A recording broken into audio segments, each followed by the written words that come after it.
going on with the martial arts stuff. How do we actually throw a good punch? What is throwing a punch in general? So when we throw a punch, you might be thinking the arms are doing the work. Yes and no. There is work to be done in the arms, but it's not as isolated only in the arms as one might think. It's not throwing a punch, it's nothing to do about contracting your shoulders, about contracting your tricep. Actually, the arms are more of a transmission cord. What do I mean with transmission cord? Well, a transmission cord is, you can see it like a whip. The force is generated in the core of the whip, and it's transmitted through this cord, which is the whip. And then eventually the generated force will be multiplied in speed, and the speed is transmitted through the cord, eventually hitting the target in a snapping fashion. So how does this look like when we're throwing a punch? When we're throwing a punch, a lot of people that know a little bit about martial arts know that you want to turn your leg in while throwing a punch.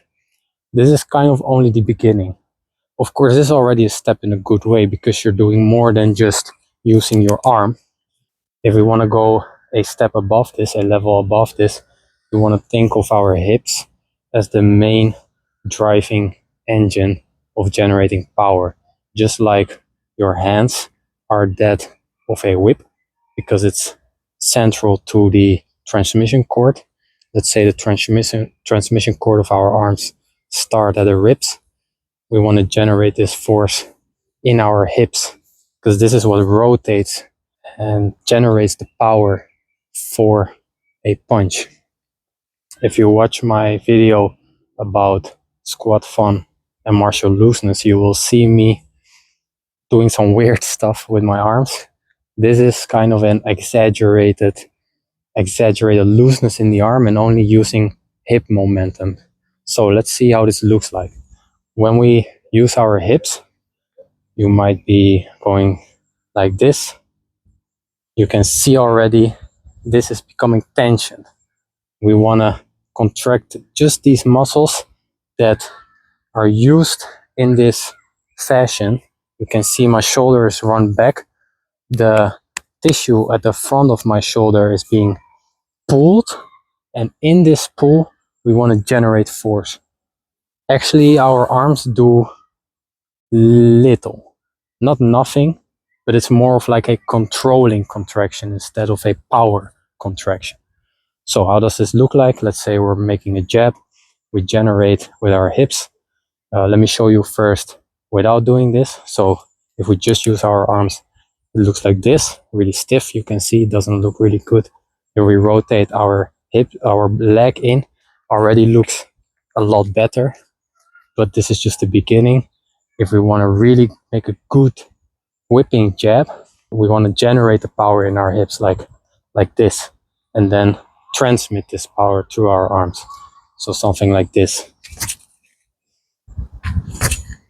You see how I'm generating with my hips. Same with the other. Can go this way, like that. So on a punching bag,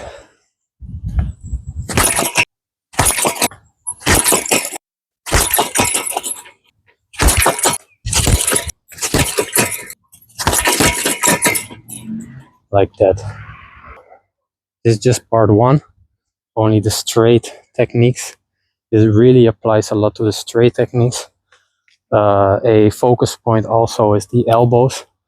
You don't want to extend them just like loosely like this, because then we're blocking the elbow joint. You also don't want to like half punch it, but you want in this rotational force, you want kind of the fascia, which is a spiraling film on your whole arm, spiraling like this, protecting the joint, so never totally extending it. So not here, also not there. just in the middle where our fascia protects our joints because it's not fully extended. With the straight punches, a jab and a straight, so to say, you want to make sure that the line is really linear. You don't want to be going too much into this. You don't want to be too straight. You want it linear like this. Just a linear line towards your opponent and back.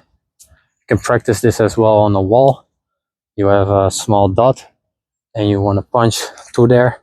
Try to see if you can end your punch or your knuckle on this dot. This way you know you will hit exactly where your focus is.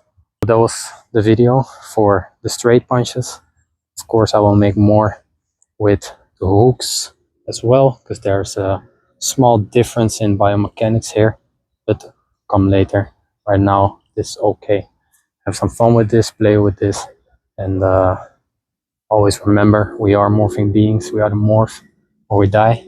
So let's just morph well.